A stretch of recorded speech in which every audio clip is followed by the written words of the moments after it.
اور مسلمان اتنا ظلم اسے کیوں برداشت کرنا پڑ رہا ہے؟ کیونکہ ہماری کرتوتیں ایسی ہیں جس نے ہمیں اس مقام پہ کھڑا کر دیا. ہم آئے تھے اعلاء کلمت الحق کے لیے، آئے تھے اپنی حقانیت کو منوانے کے لیے، اور الٹا یہ ہوا کہ ہمیں دیکھ کر کے لوگ مسلمانوں کو برا کہنے لگے. نردھارت سمے سے تھوڑا نہیں، کافی ولم چل رہا ہے. اس لیے میں سیدھے آئے کریمہ کے اس خوبصورت حصے کی جس کی میں نے تلاوت کر کے اپنے آپ کو اور سنا کر آپ کو مشرف کیا، ارشاد ربانی ہے: اے ایمان والو ایمان لے آؤ.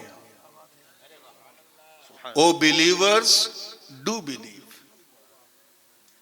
اے مومنو مومن بن جاؤ. آپ ذرا خیال کریں کہ ایمان والوں کو دعوت دی جا رہی ہے ایمان کی، اور ظاہر ہے کہ اگر وہ ایمان والے نہ ہوتے تو رب کعبہ یہ نہ فرماتا کہ اے ایمان والو. ایمان والے ہیں تبھی تو ایمان والے کہہ کے مخاطب کیا، مگر دعوت کس چیز کی تھی؟ اسی ایمان کی. یہ تو ایسا ہی ہو گیا کہ جیسے کوئی حافظ جی قرآن پاک رمضان میں سناویں اور اتنا اچھا سنائیں کہ لقمہ تو بڑی بات، ہچکی کی بھی گنجائش نہ ہو، اور 27 رمضان کو ان سے مصافحہ کرتے ہوئے کوئی کہے اے حافظ جی حفظ کرو، تو اگر غصے والے ہوں گے تو لگائیں گے، ارے کم سے کم تو نہ کہے یار، تو نے تو میرے پیچھے پورا قرآن سنا ہے. فلسفے کی زبان میں اسی کو تحصیل حاصل کہتے ہیں، جو محال ہے. یار جو چیز حاصل ہے اسے حاصل کیوں کی جائے؟ اللہ پاک تو یہی فرما رہا ہے. سوال پیدا ہوتا ہے جب ہم کسی مفتی سے نہیں کہتے کہ مدرسے میں پڑھو کیونکہ وہ پڑھا رہا ہے، کسی سائنٹسٹ سے یہ نہیں کہتے کہ KG میں ایڈمیشن لو، کسی حافظ سے یہ نہیں کہتے کہ حفظ کرو، تو پھر اللہ پاک نے ایمان والوں سے کیوں فرمایا اے ایمان والو ایمان لے آؤ؟ مطلب کیا ہے؟ سارے مفسرین، چاہے وہ تفسیر معصور کرنے والے مفسرین ہوں یا اپنی رائے بھی شامل کرنے والے ہوں، یہاں تک کہ جو ظواہر ہے بلکہ جو معتزلہ ہیں، سب کا اس بات پر اجماع ہے کہ یہاں ایمان کی دعوت جو ایمان والوں کو دی جا رہی ہے اس کا مطلب ہے کہ اے ایمان والو پکے مسلمان بن جاؤ. ذرا زور سے بول دیجئے سبحان اللہ سبحان اللہ. مضبوط مسلمان بن جاؤ. اے ایمان والو مومن بن جاؤ، یعنی چلتے پھرتے اٹھتے بیٹھتے سوتے جاگتے چلتے پھرتے مسلمان بن جاؤ. ایسے مسلمان بن جاؤ کہ تمہیں دیکھنے والا یہ کہے کہ جب بندہ ایسا ہے تو مولا کیسا ہوگا، جب امتی ایسا ہے تو اس کا نبی کیسا ہوگا، سبحان اللہ، جب مرید ایسا ہے تو اس کا پیر کیسا ہوگا. بالکل میں شارٹسٹ وے پاسبل سے گزروں گا، تفصیل میں جانے کا میرے پاس موقع نہیں ہے. میری نظر جتنی سہانی گھڑی پہ ہے اس سے زیادہ خود اپنی گھڑی پہ رہے گی، اس لیے کوئی جملہ پھسلنے نہ پائے.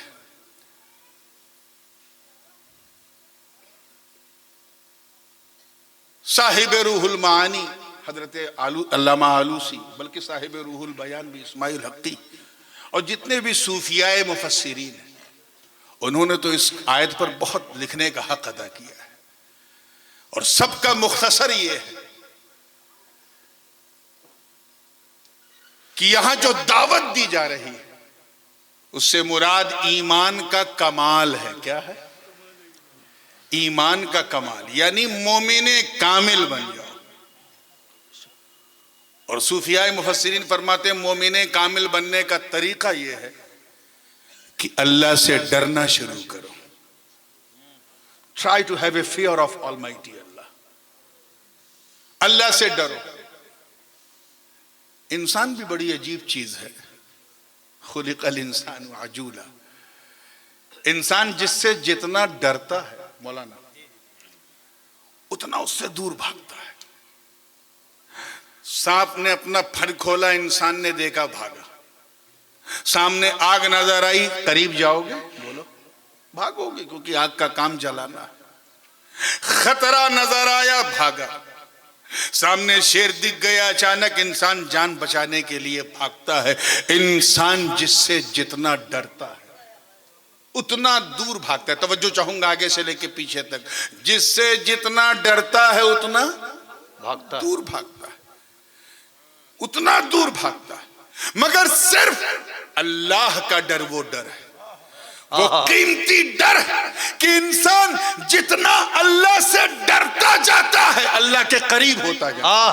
واہ واہ واہ واہ واہ, سبحان اللہ سبحان اللہ. So if you want to get closer to Almighty Allah, then you have a fear of Allah. اللہ کے قریب ہونا ہے تو اس سے ڈرنا شروع کرو. سبحان اللہ. ڈرنا شروع کرو. ہمارا عالم تو یہ ہے, ہم کیا بتائیں. ہم لوگ اس لیے مسلمان ہیں الا ماشاء اللہ, اللہ نے جن کو اپنے کرم سے بچائے رکھا ہے, میں ان کی بات نہیں کرتا, انہی کی وجود سے تو دنیا قائم ہے. لیکن اکثر کا عالم کیا ہے, ہم لوگ اس لیے مسلمان ہیں کیونکہ ہم مسلمان کے گھر میں پیدا ہوئے, اس سے زیادہ اور کچھ نہیں. ہمارے ابا مسلمان تھے, دادا مسلمان تھے, اس لیے ہم مسلمان ہیں. ہم مسلمانوں کی طرح ٹوپی پہنتے ہیں اور کبھی موقع ملتا ہے تو کئیوں کو پہنا بھی دیتے ہیں. ارے مسکرا دیجئے, اچھے دن کی تو خبر نہیں, آپ کی مسکان دیکھ کے اچھی رات تو دکھ جائے گی. چلیے جب مسکرا کے فریش ہوئے ہیں تو آئیے. ہم اس لیے مسلمان ہیں کہ ہم جب پیدا ہوئے تھے تو ہم ایک امام صاحب کو بلایا گیا تھا, ہمارے کان میں اذان دی تھی, اس لیے ہم مسلمان ہیں. ہمارا نام اردو, فارسی اور عربی میں رکھا گیا ہے, اس لیے ہم مسلمان ہیں. حالانکہ ہندی میں بھی رکھنا جائز ہے. ہم اس لیے مسلمان ہیں کیونکہ ہماری مسلمانی ہوئی ہے, ختنہ ہوا ہے, اور کوئی خاص بات نہیں. ہم صرف اس لیے مسلمان ہیں کیونکہ ہم عید کے دن سوئی کھانا نہیں چھوڑتے, محرم میں کھچڑا کھانا نہیں چھوڑتے, ربیع الاول میں شربت پینا نہیں چھوڑتے, شب برات میں حلوہ کھانا نہیں چھوڑتے. اس لیے ہم مسلمان ہیں. ہم وہ مسلمان نہیں ہیں میرے دوستو جنہوں نے بدر و احد, خیبر و خندق میں پرچم اسلام کو لہرا دیا. ہم وہ مسلمان نہیں ہیں جن کے وجود میمنت لزوم سے, قدم ناز کی برکتوں سے لہلہاتی کھیتیاں گواہی دینے کھڑی ہو جاتی تھی. ہم وہ مسلمان نہیں ہیں جو نبی کے ایک اشارے کو دیکھ کر مکے سے مدینہ ہجرت کر لیں. ہم وہ مسلمان نہیں ہیں جنہوں نے بدر و حنین میں رشتہ داری نہیں, توجہ چاہوں گا اس جملے پر, رشتہ داری نہیں مصطفیٰ کی وفاداری کا دم بھرا. ہم وہ مسلمان نہیں ہیں جنہوں نے انطاکیہ کی کلیساؤں میں اذان دے دی. ہم وہ مسلمان نہیں ہیں جن کا چہرہ دیکھ کر بیت المقدس کا پادری باہر نکل جائے اور چابی حوالے کر دے. ہم وہ مسلمان نہیں ہیں جنہوں نے دریائے دجلہ کی روانی کا مزاج صرف ایک خط لکھ کے بدل دیا تھا. ہم وہ مسلمان نہیں ہیں جن کے تصور سے قیصر و کسریٰ کے ایوان میں زلزلے آ جائیں. ہم وہ مسلمان نہیں ہیں جن کا نام سن کر رستم اور سہراب کا کلیجہ تھر تھرانے لگے. ارے ہم وہ مسلمان نہیں ہیں جنہوں نے دریائے دجلہ کی افان میں بھی جب اپنے گھوڑے کو دوڑا دیا تو شاعر مشرق کو بھی کہنا پڑا کہ دشت تو دشت ہے, دریا بھی نہ چھوڑے ہم نے, بحر ظلمات میں دوڑا دیے گھوڑے ہم. نعرہ تکبیر, نعرہ رسالت, نعرہ رسالت, جشن غوث الورا سید نورانی میاں صاحب قبلہ, نعرہ تکبیر, نعرہ رسالت. سبحان اللہ سبحان اللہ. بقول حضور شیخ الاسلام علامہ مدنی میاں حفظہ اللہ, آپ فرماتے ہیں کہ ہم لوگ مسلمانوں کی فوٹو کاپی ہیں. کیا ہے؟ Xerox copy. We are just like a true copy, photocopy of Muslim. ہم مسلمانوں کی طرح دکھتے ہیں, انہی کی طرح ٹوپی لگاتے ہیں, انہی کی طرح ہفتے میں ایک بار مسجد جاتے ہیں اور فرض پڑھ کے فوراً بھاگتے ہیں, انہی کی طرح ہم سارے تہوار اپنے ریچولز کرتے ہیں, انہی کی طرح رہتے ہیں, ہم فوٹو کاپی. حضور شیخ الاسلام فرماتے ہیں جس میں پاس شریعت نہ خوف خدا. اے بیٹا میرا کان 2 نہیں 4 ہے. جس میں پاس شریعت نہ خوف خدا, وہ رہا کیا رہا, وہ رہا کیا رہا, وہ گیا کیا گیا. ایک تصویر تھی جو مٹا دی گئی, یہ غلط ہے مسلمان مارا گیا. جو ہم سنتے ہیں کہ آج غزہ میں اتنے مارے گئے, سیریا میں اتنے مارے گئے, عراق میں اتنے مارے گئے, یہ مسلمان نہیں, مسلمانوں کی فوٹو کاپی ماری جا رہی. مسلمان تو وہ ہوتا ہے کہ اگر اس کا ناحق خون زمین پر گر جائے تو پوری زمین تھر تھرا اٹھتی ہے, کپ کپا اٹھتی. یہی وجہ کہ ادھر فلسطین پر مظالم ڈھائے جا رہے ہیں اور ہمارے کھانے پینے کے معمول میں کوئی فرق نہیں آ رہا, ہمارے اٹھنے بیٹھنے کھانے پینے کے معمول میں کوئی انتر نہیں آ رہا ہے, کیونکہ سب فوٹو کاپی. دیوانے کو تحقیر سے دیوانہ نہ کہنا, دیوانہ بہت سوچ کے دیوانہ بنا ہے. دیوانے کی نظروں کو جہاں دیکھ رہا ہے, دیوانہ خدا جانے کہاں دیکھ رہا ہے. درود پاک پڑھنے اللہم صلی اللہم صلی علی سیدنا شفیعنا مولانا محمد. ایک ہاتھ سے موبائل پکڑو, ایک ہاتھ سے صلی علیہ السلام علیکہ یا رسول اللہ صلی اللہ تعالی علیہ صلی اللہ علیہ نبی امی والہ صلی اللہ علیہ وسلم. ہاں ان کو ادھر سمجھ رہے ہیں آپ, سب فوٹو کاپی. اسی لیے کہا جا رہا آج جو ہم اتنے بے بس ہیں, لاچار ہیں, مجبور ہیں, اس میں کسی اور کا دخل نہیں ہے, ہمارا اپنا دخل ہے. اللہ پاک کا صاف ارشاد والا شان ہے. میں آ رہا ہوں دھری. ظہر الفساد فی البر والبحر بما کسبت ایدی الناس لیذیقہم بعض الذی عملوا لعلہم یرجعون. زمین و آسمان بحر و بر میں فتنوں, فساد, وبائیں اور بلائیں آ گئی جو تم نے کرتوتیں کی ہیں اس کی وجہ سے, تمہاری اپنی کرتوتوں کی وجہ سے. اور اللہ نے یہ تم پر مسلط کیا لیذوقہم, تاکہ تمہیں مزہ چکھائے ان چیزوں کا جو تم نے کیا ہے, اور یہی مزہ چکتے چکتے ایک دن تم اللہ کی طرف رجوع کر لو. آج اگر ہم دیکھیں تو پوری دنیا میں جو چنتا ہے وہ سکون کو لے کر ہے. صرف مسلمان نہیں, نفس انسان بے چین ہے. چاہے یوکرین کا مسئلہ ہو, چاہے فلسطین کا مسئلہ ہو, چاہے عراق کا مسئلہ ہو, چاہے ہمارے بھارت کے پوروتر راجیوں کا مسئلہ ہو, آج انسان بے چین کیوں ہے؟ اور مسلمان اتنا ظلم اسے کیوں برداشت کرنا پڑ رہا ہے؟ کیونکہ ہماری کرتوتیں ایسی ہیں جس نے ہمیں اس مقام پہ کھڑا کر دیا ہے. ہم آئے تھے اعلاء کلمت الحق کے لیے, آئے تھے اپنی حقانیت کو منوانے کے لیے, اور الٹا یہ ہوا کہ ہمیں دیکھ کر کے لوگ مسلمانوں کو برا کہنے لگے. میں زیادہ تفصیل میں نہیں جانا چاہتا.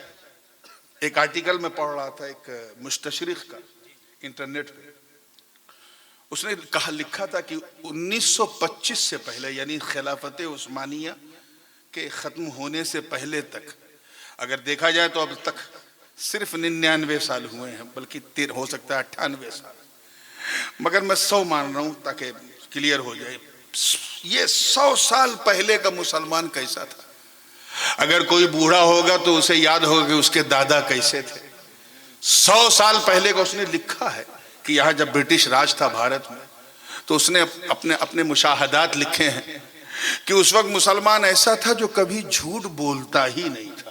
اللہ, بولتا ہی نہیں تھا, گلا کٹ جائے لیکن جھوٹ نہیں بولے گا, دھوکہ کسی کو دیتے ہی نہیں تھا.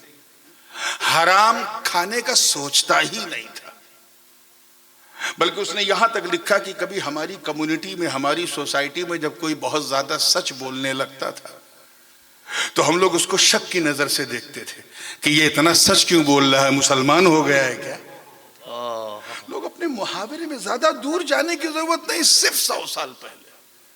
اور آج کے عالم کہلواؤ نہ، جو سب سے زیادہ جھوٹ بولے وہ ہم ہیں، دھوکہ دے وہ ہم ہیں. مسلمانوں تمہارے پاس کیا کمی ہے؟ تمہیں بندوں نے نہیں، مولا نے کہا ہے کنتم خیر امت اخرجت للناس، تم بہترین امت ہو تمام امتوں میں. تمہیں نبی دیا تو نبی السلام، گھر دیا تو بیت السلام، جنت دی تو دار السلام، دین دیا تو دین السلام. اور وہ خدا جو خود ہے اللہم انت السلام ومنک السلام. آج سلامتی کے آغوش میں جینے والا مسلمان بھی شک کی نظر سے دیکھا جا رہا ہے، اس کے ذمہ دار تم ہو، تمہاری اپنی کرتوتیں ہیں. اس لیے ادھر ادھر بلکنے کی ضرورت نہیں ہے، بس پکے مسلمان بن جاؤ، پکے مسلمان بن جاؤ. یہ فیشن پرستی، یہ ہمارا معاشرہ، اور یہ شادیوں میں زیادہ خرچ کرنے کی لت اور اس میں ہمارا مقابلہ، یہ ہماری روش نہیں ہے مسلمانوں. اس روش کو تمہیں چھوڑنا پڑے گا.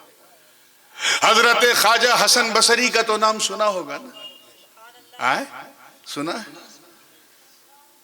بہت ہی جلیل القدر تابعی، اور تمام سلاسل انہی کی طرف سے ہوتے ہوئے مولا علی اور وہاں سے حضور تک پہنچتے ہیں. بصرہ میں تھے، اور وہ جہاں تھے وہ پورا حجاج بن یوسف کے دائرے حکومت میں آتا تھا. ظالم بادشاہ تھا حجاج بن یوسف، بہت ظالم، بہت کرو شاشک، حد سے زیادہ ظالم. صحابہ اور تابعین کے خون سے اپنے ہاتھ کو رنگنے والا ظالم. زندگی بھر اس نے ظلم کیا، بس ایک کام ایسا کیا کہ اس نے بر صغیر والوں کے لیے اور ساؤتھ ایشیا والوں کے لیے جنہیں عربی نہیں آتی، ان کے لیے اس نے ایک کام کیا کہ قرآن پاک میں اعراب اور نقطے لگا دیے، جس کی مدد سے ہم لوگ قرآن پاک پڑھتے ہیں. اب اگر اللہ اسے بخش دے تو اس کا فضل ہے، نہ بخشے تو اس کا عدل ہے. حجاج بن یوسف کے ظلم سے سب تنگ آ چکے تھے. ایک مرید خواجہ حسن بصری کے پاس آیا، کہا حضور اللہ اس حجاج بن یوسف کو ہٹا کیوں نہیں دیتا؟ اس ظالم کو، توجہ چاہوں گا، اس ظالم کو کرسی سے ہٹا کیوں نہیں دیتا؟ اتنا بڑا قاتل، اتنا بڑا جابر. تو خواجہ حسن بصری نے وہ تاریخ ساز جملہ ارشاد فرمایا سن ما جاء الحجاج الا بذنوبنا. حجاج بن یوسف صرف ہمارے گناہوں کی وجہ سے آیا. کیا کہا؟ اسے نہ بولیے، ذرا زور سے بولیے. ہمارے گناہوں کی وجہ سے. لگ بھگ 1450 یا 1400 برس ہو گئے حضرت خواجہ حسن بصری کو. جے پور کے غیور مسلمانوں، ذرا سوچو، آج سے 1400 برس پہلے کے مسلمانوں کو دیکھ کر خواجہ حسن بصری نے کہا تھا کہ ہمارے گناہوں کی وجہ سے حجاج ہمارے سروں پہ بٹھایا گیا ہے. آج کے گنہگاروں کو دیکھتے تو کیا کہتے؟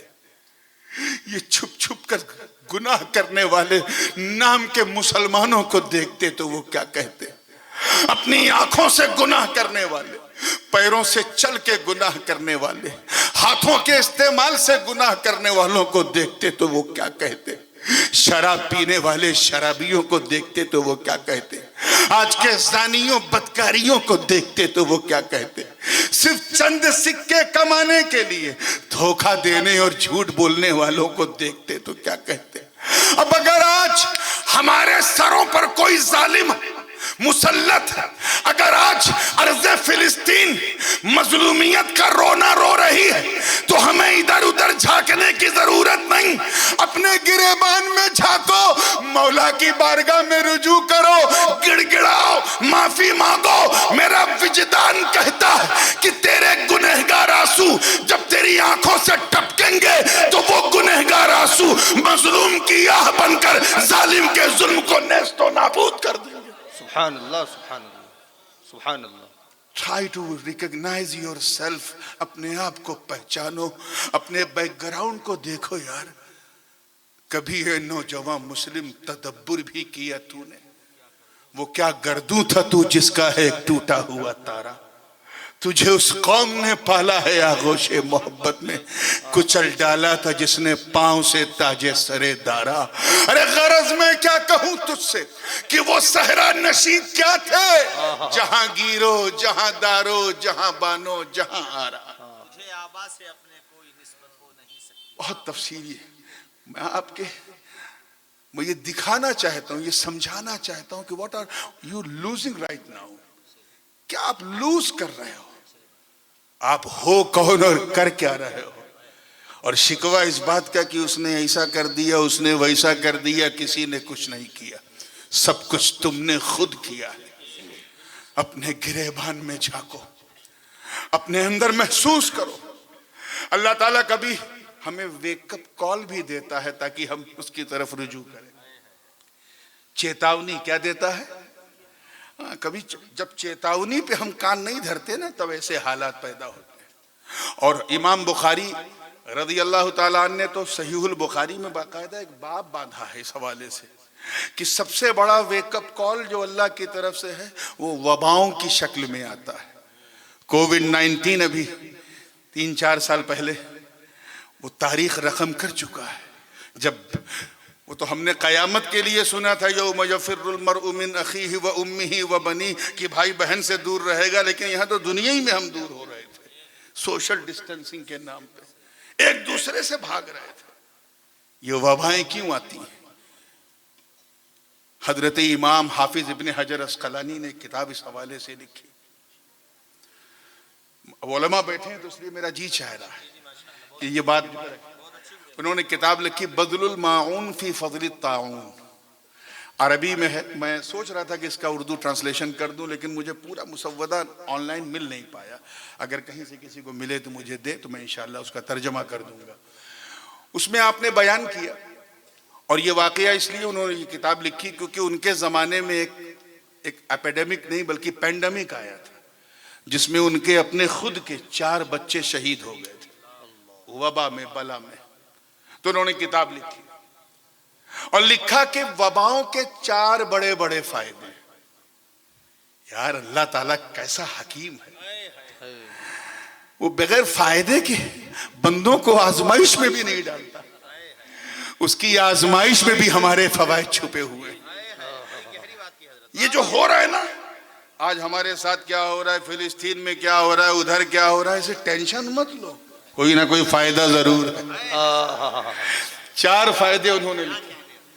پہلا فائدہ انہوں نے لکھا کہ تقصیر العمل, تقصیر سواد سے تقصیر العمل یعنی امید کا کم ہو جانا. امید کا زور سے بولو, کم ہو جانا. یہ وبا کا سب سے بڑا فائدہ ہے. آپ نے دیکھا پینڈیمک آیا, جوان لوگوں کے لاشوں کو آپ نے اپنے کاندھوں پہ اٹھایا. 20 سال کا نوجوان قبرستان جا رہا ہے, شمشان جا رہا ہے. دنیا سے بڑی امید ہم نے باندھ رکھی تھی, وہ دنیا جس کے بارے میں رب تعالیٰ نے فرمایا زُيِّنَ لِلنَّاسِ حُبُّ الشَّهَوَاتِ مِنَ النِّسَاءِ وَالْبَنِينَ وَالْقَنَاطِيرِ الْمُقَنطَرَةِ مِنَ الذَّهَبِ وَالْفِضَّةِ وَالْخَيْلِ الْمُسَوَّمَةِ وَالْأَنْعَامِ وَالْحَرْثِ, اور آگے کیا فرمایا ذَلِكَ مَتَاعُ الْحَيَاةِ الدُّنْيَا. بالکل معمولی چیز ہے, لیکن اسی دنیا کے پیچھے ہم بھاگ رہے تھے. دنیا کے لیے جینا, دنیا کے لیے سونا, دنیا کے لیے اٹھنا, دنیا کے لیے کھانا, دنیا ہی کے لیے سب کچھ کرنا. نماز کے لیے آنکھ کھلے نہ کھلے مگر دکان کے لیے کھل جائے وہ بہت ضروری ہے, نقصان ہو جائے گا. اٹھنا بیٹھنا اوڑھنا بچھونا سب دنیا. پلاننگ کر رہے ہیں تو دنیا کے لیے, بچے کے لیے یہ انشورنس, بیوی کے لیے یہ بیمہ, تو دادی کے لیے یہ, تو نانی کے لیے یہ, پوتے کے لیے یہ, تو نواسے کے لیے یہ. صرف دنیا کے پیچھے ہم بھاگ رہے تھے. اس دنیا کے پیچھے جس دنیا کو ہمیں چھوڑنا ہے, کوئی مائی کا لال جو کھل کے کہہ دے I will never ever leave this world, میں کبھی نہیں چھوڑوں گا, ہے کوئی؟ کوئی نہیں. You have to leave this world. دنیا چھوڑنا. مگر ہم دنیا کے پیچھے بھاگ رہے تھے. ارے یار ایک صاحب جہاز پہ بیٹھے جے پور ایئرپورٹ سے ان کو لندن جانا تھا. لندن ہیتھرو اترے. اب وہ بزنس کلاس سیٹ پہ بیٹھے تھے. جہاز کے انٹیریئر کو دیکھ کے انہیں جہاز سے لو ہو گیا. He fall in love with the flight. تو کیا محبت ہونے سے یہ فلائٹ ان کی ہو جائے گی؟ بولیے. اگر وہ اپنی مرضی سے نہیں اتریں گے تو ایئرپورٹ کے گراؤنڈ اسٹاف والے دھکے مار کے اتاریں گے. کیوں؟ کیونکہ مسافر سے چوک یہ ہو گئی کہ دل اس کو دے دیا جس کے لیے دل تھا ہی نہیں. دل اس کو دے دیا جس کے لیے دل تھا ہی نہیں. تو جو گنہگار ہوتا وہ دنیا دار ہوتا ہے. دنیا کو دل دے کر دنیا دار ہو گیا. مگر جو پرہیزگار ہوتا ہے وفادار ہوتا ہے وہ دنیا دار کو نہیں پروردگار کو دل دیتا ہے. سبحان اللہ سبحان اللہ. احمد مختار کو دل دیتا ہے. ان کے چار یار کو دل دیتا ہے. احمد اہل بیت اطہار کو دل دیتا ہے. اولیاء کبار کو دل دیتا ہے. اور کوئی نہ ملے تو اپنے پیر یعنی اپنے یار کو دل دیتا ہے. یہ چوک ہوتی ہے. تو ہم دنیا کے پیچھے بھاگ رہے تھے اور بھول گئے کہ ایسی چیز کو دل دیا جسے چھوڑنا تھا. اچانک وبا آئی. سوشل ڈسٹینسنگ شروع ہو گئی. مرتے ہوئے دیکھا لوگوں کو تو دل میں ہل گیا اور سوچا نہیں اب دنیا کے لیے نہیں. جہاں یہ جا رہا ہے 20 سال کا لڑکا اب وہاں کے بارے میں سوچو. تو یہ سوچنا اس سوچنے کا خیال پیدا ہوا یہ اس وبا کی برکت سے ہوا. اس لیے حافظ ابن حجر اسقلانی نے فرمایا تقصیر العمل. دوسرا فائدہ توجہ ہے آپ لوگوں کی. میں جو لوگ میرے اپنے پیشن میں مجھے سنتے ہیں انہیں ان سے بڑی معذرت. آج میرا دل بھی بڑا چھلنی ہے تو اس لیے میں اپنے دل کی سنانا چاہ رہا ہوں. دماغ کی تو سناتے ہی رہتا ہوں. آج میں کچھ اپنے دل کی سنانا چاہ رہا ہوں پوری توجہ کے ساتھ. دوسرا فائدہ فرماتے ہیں تحسین العمل. عمل کا اچھا ہو جانا. ڈیڈز کا اچھا ہو جانا. آپ نے دیکھا ہوگا کہ جب لاک ڈاؤن لگا تھا یاد کیجئے جسٹ ٹرائی ٹو ریممبر وہ لوگ جو جمعہ بڑی مشکل سے جاتے تھے انہوں نے 5 وقت کی نماز اپنے گھر میں پڑھنا شروع کر دی تھی. صحیح کہا کہ نہیں کہا؟ ارے جنہیں قرآن پڑھنا نہیں آتا تھا وہ یوٹیوب پہ قرآن سننے لگے تھے. نیکیاں کرنے لگے. اور میں اپنی برادری کی بات کروں کہ وہ خطیب لوگ جو بغیر نذرانے کے تاریخ نہیں دیتے تھے پہلے طے تمام کر لیں وہ لوگ فری میں آن لائن فری میں گفتگو کرنے لگے. سینکڑوں کی تعداد میں. تحسین العمل. تو وبا کا دوسرا بڑا فائدہ یہ ہے کہ ہمارے عمل وہ اچھے بنا دیتا ہے. عمل اچھے بنا دیتا ہے. تیسرا فائدہ حافظ ابن حجر فرماتے ہیں الیقظۃ من الغفلہ. غفلت سے بیدار کر دیتا ہے. اور سچی بات یہ ہے کہ ہم غافل تھے. ہم بھولے ہوئے تھے. Unfortunately we forgot that we born in this world by the will of Almighty Allah. ہم اس دنیا میں اپنی مرضی سے نہیں آئے. کوئی آیا؟ بولو زور سے بولیے. Will you die by your own will? اپنی مرضی سے مرو گے؟ کوئی ہے جو اپنی مرضی سے آیا جائے گا اپنی مرضی سے؟ تو یار کتنے بے وقوف ہو کہ یہ جانتے ہو کہ نہ میں اپنی مرضی سے آیا ہوں نہ اپنی مرضی سے جاؤں گا لیکن جینا اپنی مرضی سے چاہتے ہو. مجھے یہ پسند ہے یہ نہیں پسند ہے یہ چاہیے یہ نہیں چاہیے. بے تیری مرضی کی اوقات کیا ہے جب تیرا چہرہ تیری مرضی سے نہیں بنا, تیری آنکھیں تیری مرضی سے نہیں بنی, تیری ناک تیرا منہ تیرے کان یہ تیری مرضی سے نہیں بنے تو پھر تیری زندگی تیری مرضی سے کیسے چلے گی. تو ہم غفلت میں تھے. We were sleeping. ہم سو رہے تھے. اچانک پینڈیمک آئی, لاک ڈاؤن لگا, ہمیں نیند سے اٹھا دیا گیا. آواز آئی بندے کامیاب ہونا تو اپنی مرضی سے نہیں مولا کی مرضی سے جینا شروع کر. اور اس کی مرضی یہ ہے کہ تو نماز پڑھ. اس کی مرضی، اس کی چاہت یہ ہے کہ تو روزہ رکھ، اس کی مرضی یہ ہے کہ تو حج کر، اس کی مرضی یہ ہے کہ تو زکوٰۃ دے، اس کی مرضی یہ ہے کہ تو اس کے محبوب کی سنت پہ چل۔ ارے جب تو چلے گا تو مصطفیٰ کی سنت بھی ادا ہوگی، مولا کی عبادت بھی ادا ہوگی۔ واہ واہ واہ سبحان اللہ۔ تیسرا فائدہ، چوتھا سنیے، last but not the least، چوتھا ہے التزود للرحلہ، آخری سفر کی تیاری کرنا، سفر آخرت کی۔ ہم تو بھولے ہوئے تھے، ہم تو سمجھ رہے تھے جیسے اس دنیا سے جانا ہی نہیں ہے، لیکن جب لاشوں کی ڈھیر ہمیں نظر آئی، چہرے چھپا چھپا کے لوگ وباؤں سے بچ بچ کے چلنے لگے، اور گنگا جمنا کی لہروں میں جب ہم نے انسانوں کی بہتی لاشیں دیکھی تو دل کانپ گیا، اور ہم نے آخرت کی تیاری شروع کر دی۔ پھر ہم ہر وہ کام کرنے لگے جس سے ہم اللہ کے قریب ہونا۔ ہم نے ان 3 مہینوں میں، 4 مہینوں میں، 5 مہینوں میں کیا۔ جو لوگ سوشل ایکٹیویٹیز تھے انہوں نے سوشلی کام کیا، جو مذہبی رہنما تھے انہوں نے اپنا فرض نبھائے، لوگوں نے اپنا، مگر خیال رہے پھر ان 2.5-3 سال میں اللہ نے جب ہمیں مہلت دی، ہم پھر اپنی پچھلی دنیا کی طرف چلے گئے۔ پہلے ہم نے لاک ڈاؤن میں ہم نے ایک وقت کی نماز نہیں چھوڑی تھی، آج ہم جمعہ چھوڑ دیتے ہیں۔ پہلے ہم فرض نہیں چھوڑتے تھے، آج ہم نفل نہیں چھوڑتے تھے، آج ہم فرض چھوڑ رہے ہیں۔ پہلے ہم بغیر غیر کو کھلائے خود کھاتے نہیں تھے، اور آج ہمیں اپنے پڑوسی کی بھی پرواہ نہیں رہی۔ 2.5-3 سال میں ہم بھول گئے۔ اب اگر ہمارے اوپر پھر اس طرح کے مظالم ہیں تو ادھر ادھر احتجاج دھرنے سے کام نہیں چلے گا، بلکہ کچھ کرنے سے کام چلے گا، اور کرنا یہ ہے کہ پکے مسلمان بن جاؤ۔ Try to become a solid Muslim۔ حضرت جنید بغدادی فرماتے ہیں پکے مسلمان ہونے کا مطلب یہ ہے، دیکھیں کتنے لوگ کیچ کر رہے ہیں، کہ یہ خیال کرو کہ اللہ تمہیں دیکھ رہا ہے، اللہ دیکھ رہا ہے۔ چلتے پھرتے اٹھتے بیٹھتے سوتے جاگتے کھاتے پیتے بس یہ سوچو کہ کوئی دیکھے نہ دیکھے، اللہ بولو اللہ دیکھ رہا ہے۔ جب تم چلو تو سوچو اللہ دیکھ رہا ہے، کھاؤ تو سوچو اللہ دیکھ رہا ہے، بولو تو سوچو اللہ دیکھ رہا ہے، سنو تو سوچو اللہ دیکھ رہا ہے، سو تو خیال رکھو اللہ دیکھ رہا ہے۔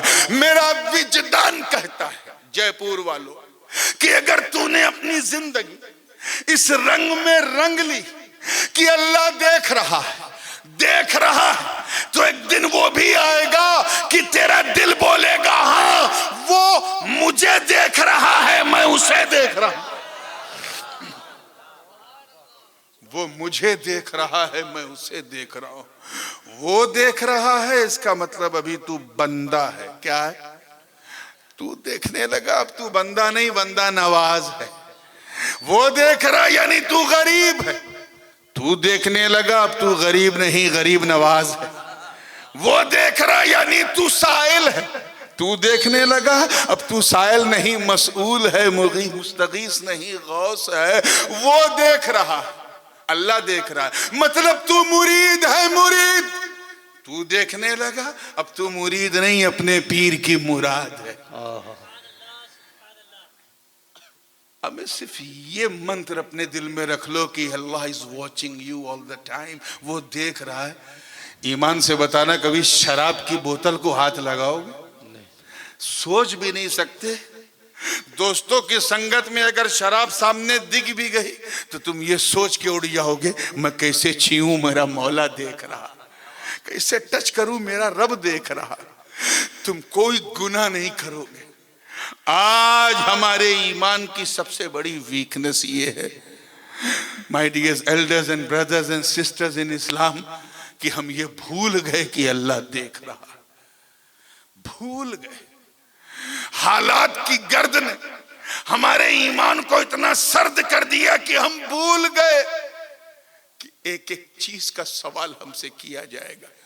تو اس سے پہلے کہ تم کوئی شکوہ کرو، کہیں دھرنا دو، کہیں مورچہ نکالو، کہیں کوئی سیاسی ریلی کرو، پہلے اپنے کردار و عمل کو بدلو، اس فیشن پرستی کے جال سے نکلو، اپنی آنے والی نسلوں کی حفاظت کرو، انہیں سچا نمازی بناؤ، دین کا غازی بناؤ، انہیں حاجی بناؤ، انہیں ایسا بندہ بناؤ کہ جب وہ جے پور کی سڑکوں پر چلے تو انہیں دیکھنے والا یہ نہ کہے کہ مسلمان جا رہا ہے، بلکہ یہ کہے کہ چلتا پھرتا اسلام جا رہا ہے۔ سبحان اللہ سبحان اللہ سبحان اللہ سبحان اللہ۔ اور اس کا سب سے آسان طریقہ یہ ہے کہ اگر خود سے نہ بنے تو اس کے ساتھ لگ جاؤ جو تمہیں وہاں پہنچا سکتا ہے۔ آخری بات، کیونکہ سرکار دادا پیر کا جلسہ ہے تو کچھ اصلاح کے ساتھ اگر کچھ فلاح کی بات نہ ہو تو وہ بھی کمی رہ جاتی ہے۔ ایک بادشاہ کا میں نے ذکر کیا، وہ بادشاہ نہیں، وہ تو حاکم تھا۔ ایک بادشاہ تھا، بنی اسرائیل کی تاریخ میں اس کا نام دقیانوس ہے۔ کیا ہے؟ اور وہ ایسا دقیانوس تھا کہ اس کی طرح سوچ اور وچار رکھنے والے لوگوں کو بھی کہتے ہیں بڑی دقیانوسی سوچ ہے۔ ہندی میں اسے رودرواڑی یا کیا کہتے ہیں، بہرحال تو بڑی اولڈ سوچ، بڑی دقیانوسی سوچ ہے۔ بہت ظالم سلطان تھا۔ حضرت عیسیٰ علیہ السلام کہ آسمان پہ اٹھنے کے لگ بھگ 250 یا 350 برس بعد کا واقعہ ہے، اور میرے حضور صلی اللہ علیہ وسلم کی ولادت سے لگ بھگ 350 سال پہلے کا واقعہ ہے، یعنی بٹوین دو رسول۔ وہ اس کا دور تھا کس کا؟ دقیانوس بادشاہ کا۔ ستاروں کی پوجا کرتا تھا، رومن امپائر اس کا بانی ہے، یہ موجد ہے، جس کے بعد پھر جب یہ عیسائی ہوئے تو پھر انہوں نے رومن کیتھولک بنایا۔ تو وہ جو تھا ستاروں کی پوجا کرتا تھا، اور جو ستاروں کی پوجا نہ کرے اسے مار دیتا تھا۔ اپنے سارے وزیروں اور سارے ان کو جو ہے اپنا اسیر بنا لیا تھا۔ ون مین شو چلتا تھا صرف، ایسا بادشاہ تھا۔ کون؟ دقیانوس۔ پورے سسٹم کو اس نے اپنے کنٹرول میں کر رکھا تھا۔ اگر کوئی حضرت عیسیٰ علیہ السلام کا صرف نام لیتا تھا تو اسے 2 نمبر کا شہری بنا دیا جاتا تھا، سائیڈ لائن کر دیا جاتا تھا۔ لوگوں کے جذبات کے ساتھ کھیلتا تھا، پورا میڈیا تنتر اس نے اپنے کنٹرول میں کر لیا تھا۔ میں دقیانوس کی بات کر رہا ہوں، آپ کا دماغ کہیں اور تو نہیں جا رہا ہے نا؟ ہاں، بہت ظالم و شاطر بادشاہ تھا۔ اپنے ہی گرو کو الیگزینڈر اپنے ہی گرو کو سائیڈ میں بٹھا کر خود ان کی کرسی میں بیٹھ گیا تھا۔ ہاں، دقیانوس ایسا بادشاہ تھا کہ گرو کے زمانے میں جو سکہ چلتا تھا اس پہ گرو کی فوٹو تھی، اس سکے کو ڈی مونیٹائز کر کے اپنے نام کا سکہ شروع کر دیا اس نے۔ ایک دن کچھ 5-6 اللہ والے، اللہ جانے وہ 5-6 تھے کہ 7-8 تھے کہ 9-10 تھے، ان کی تعداد اللہ اس کا رسول بہتر جانے، وہ 6-7 لوگ جو حضرت عیسیٰ کی امت کے اولیاء تھے، نیک لوگ تھے، انہوں نے یہ خیال کیا کہ یار یہاں تو نہ یہ سکون سے اللہ کی عبادت کرنے دیتا ہے، نہ کچھ کرنے دیتا ہے، اور زیادہ رکیں گے تو یہ ڈیٹینشن سینٹر میں ہمیں ڈال دے گا، اس لیے چلتے ہیں یہ جگہ چھوڑ کے۔ وہ چل پڑے، آگے چل رہے تھے، پیچھے دیکھا کہ ایک کتا ان کے پیچھے ٹکر ٹکر وہ بھی چلنے لگا، بے زبان کتا۔ 1-2 بار تو انہوں نے مزاحمت کی، اس کو روکا کہ بھائی رک، تو بھوکے گا تو تیری آواز سن کے دوسرے لوگ آ جائیں گے، پھر وہ دقیانوس کے پاس لے کے چلے جائیں گے۔ لیکن وہ کتا پھر گردن ہلاتا تھا، پونچھ ہلاتا تھا، زبان باہر کرتا تھا، وفاداری کی بات کرتا تھا، پھر پیچھے۔ اس کے بعد رقیم نام کے گاؤں تک پہنچے۔ جب وہاں پہنچے تو ان میں سے جو سب سے مسکلینا جن کا نام تھا، تاریخ میں ایسے ہی ہے، ویسے میں اسرائیلی تاریخ بیان نہیں کرتا، اس لیے میں صرف قرآن کی روشنی میں بات کروں گا۔ جو ہیڈ تھے وہ آگے بڑھے، انہوں نے کہا دیکھ اب تو یہاں رک جا، اس کے آگے یہ پہاڑ ہے کہف کا، ہم اوپر جائیں گے، وہاں ایک غار ہے، اس میں عبادت کریں گے، چھپ کے کریں گے، تو رہے گا تو تیری وجہ سے ہم پکڑے جائیں گے۔ وہ کتا جو ہے یہ سن کے رونے لگا، اس نے رب کی بارگاہ میں اپنے دونوں ہاتھوں کو اٹھایا، عرض کیا باری تعالیٰ میں بے زبان ہوں، میری زبان یہ تیرے نیک بندے نہیں سمجھتے، میں اپنے دل کی کیفیت کا اظہار نہیں کر پا رہا ہوں۔ اے مولا مجھے انسانی نطق دے دے، انسانی زبان دے دے، تاکہ میں تیرے ان نیک بندوں سے بات کر سکوں۔ اللہ نے اس بے زبان کتے کو زبان دے دی، اور وہ کتا بولا اے اللہ والو، جس دقیانوس کے خوف سے آپ نکلے ہو میں بھی اس سے تنگ ہوں۔ میں نے سوچا کہ کہیں پناہ ملے، اللہ والے ملے تو ان کے پیچھے جاؤں۔ آپ جب چل رہے تھے تو میں نے دیکھا کہ نور جو ہے وہ آپ کے گرد جو ہے وہ چکر لگا رہا تھا، بس میں اسی نور کے پیچھے پیچھے چلنے لگا۔ خدا کے لیے مجھے روکو مت، اپنے ساتھ رکھو، میں بھوکنے والا ضرور ہوں مگر اپنوں پہ نہیں غیروں پر بھوکتا ہوں۔ انہوں نے اسے نہیں روکا، پھر وہ کتا پیچھے پیچھے پہاڑ پہ چڑھے۔ ان اصحاب الکہف والرقیم کانوا من آیاتنا عجبا۔ اللہ پاک فرما رہا ہے بے شک اصحاب کہف اور اصحاب رقیم میری نشانیوں میں سے عجیب، انکریڈیبل، عجیب، اوشوسنیہ نشانیاں۔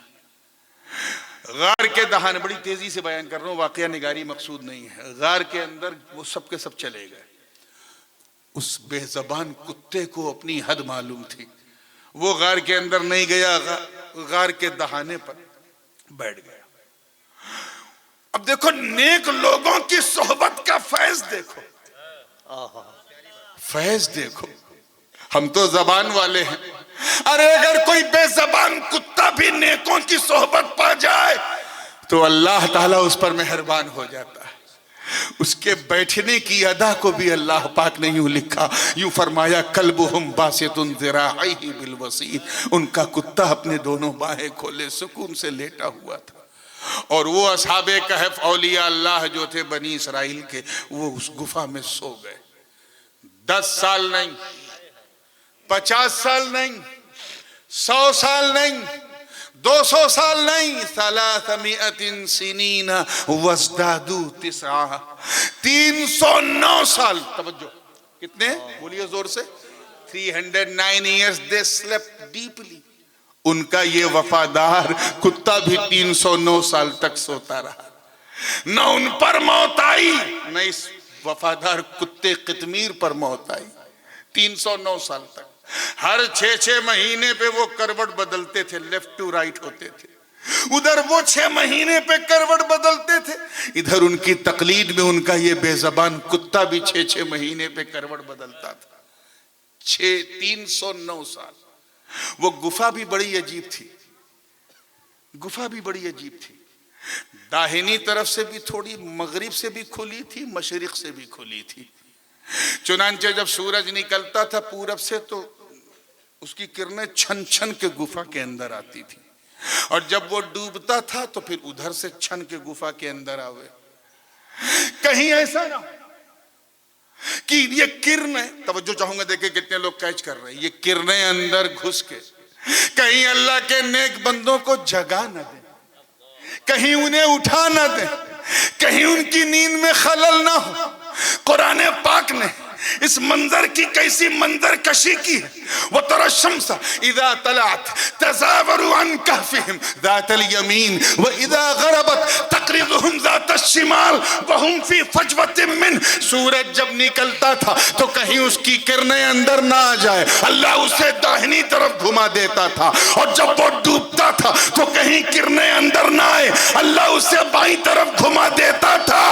ارے ان نادانوں سے کہو جو امت مصطفیٰ کے اولیاء پر انگلی اٹھاتے ہیں، ان سے کو دیکھ، ارے جب اصحاب کہف کی اولیاء کی یہ شان ہے کہ ان کے لیے سورج دائیں بائیں ہو جائے، تو اگر میرے علی کے لیے ڈوبا سورج نکل جائے تو حیرت کیا۔ نعرہ تکبیر، نعرہ رسالت، فیضان غوث اعظم، نعرہ تکبیر، سید نورانی میاں صاحب قبلہ، نعرہ تکبیر، نعرہ رسالت۔ سورج کی کرنیں نہ پڑیں، کہیں اٹھ نہ جائیں، اس پر یہ واقعہ اتنا بے مثال۔ ارے جب امت عیسیٰ، توجہ رہے اللہ کرے جملہ ضائع نہ ہو، امت عیسیٰ کے اولیاء کی یہ شان ہے کہ سورج دائیں بائیں ہو جائے تو اگر میرے غوث کے لیے نکلتے ہوئے سلام کرے تو حیرت کیا ہے۔ سبحان اللہ۔ آئیے پوری توجہ کے ساتھ سنیے گا۔ 309 کئے سال؟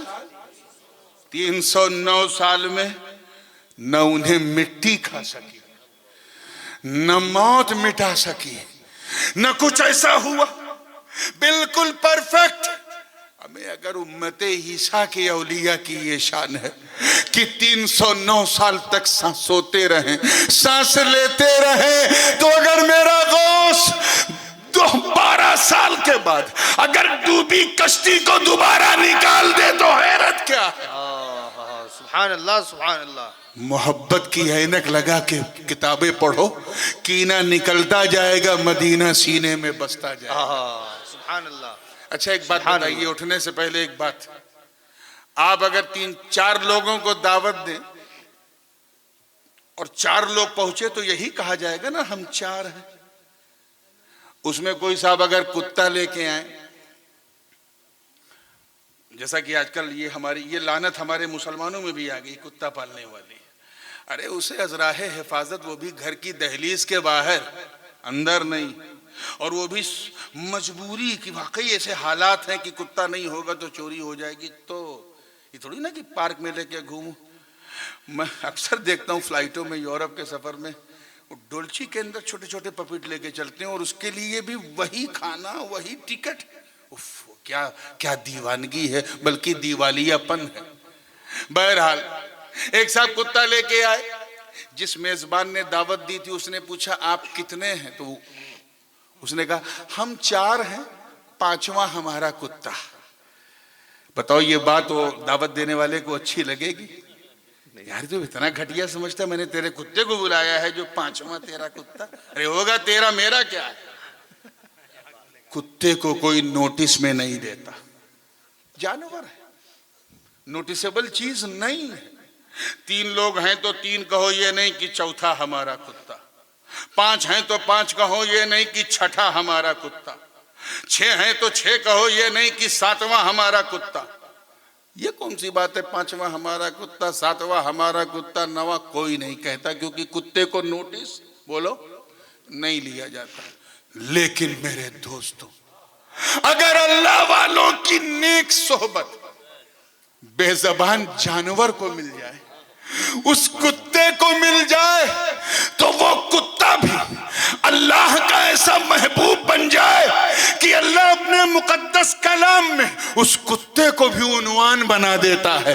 چنانچہ رب تعالیٰ نے فرمایا سَيَقُولُونَ ثَلَاثَةٌ رَابِعُهُمْ كَلْبُهُمْ وَيَقُولُونَ خَمْسَةٌ وَسَادِسُهُمْ كَلْبُهُمْ رَجْمًا بِالْغَيْبِ وَيَقُولُونَ سَبْعَةٌ وَثَامِنُهُمْ كَلْبُهُمْ۔ اے محبوب، ان قریب لوگ کہیں گے اصحاب کہف 3 ہیں، چوتھا ان کا کتا ہے، کچھ کہیں گے 5 ہے، چھٹا ان کا کتا ہے، کچھ کہیں گے 6 ہیں، 7واں ان کا کتا ہے۔ اے اللہ، پوچھا جا رہا ہے اصحاب کہف کتنے ہیں؟ جواب آ رہا ہے 3 ہیں، چوتھا ان کا کتا، 5 ہے، چھٹا ان کا کتا، 7 ہے، 8واں ان کا کتا۔ راز کیا ہے؟ تو کہا یہی تو نیکوں کے پیچھے چلنے، ان کی صحبت میں رہنے کی برکت ہے کہ جہاں پیر ہوتا ہے وہاں اس کا غلام بھی ساتھ ہے۔ واہ واہ واہ واہ واہ، سبحان اللہ سبحان اللہ۔ جب امت عیسیٰ علیہ السلام کے اولیاء کی یہ شان ہے کہ ایک کتا ان کی صحبت پا جائے تو دامن پکڑ کے جنت میں چلا جائے۔ کہاں؟ بولو زور سے، جنت میں۔ تو پھر میرا رضا، تیرا رضا، ہم سب کا رضا، جو غوث اعظم کی ڈور کو اپنے گلے میں رکھ کر یہ کہتا ہو کہ تجھ سے در سے ہے سگ سے ہے مجھ کو نسبت، میری گردن پہ بھی ہے تو واہ واہ واہ واہ واہ، نعرہ تکبیر، نعرہ رسالت، مسلک اعلیٰ حضرت سید نورانی میاں صاحب قبلہ، نعرہ تکبیر، نعرہ رسالت۔ واہ واہ واہ، سبحان اللہ۔ پکا مسلمان بننا ہے تو کسی پکے مسلمان کے پیچھے لگ جا، ہاں ہاں ہاں پیچھے لگ جا، انشاءاللہ وہ تجھے اپنے رنگ میں رنگ لے گا۔ مولا کریم ہم سب کو سچا، پکا، سنی، صحیح العقیدہ مسلمان بنائے رکھے۔ وآخر دعوانا ان الحمدللہ رب العالمین۔ السلام علیکم۔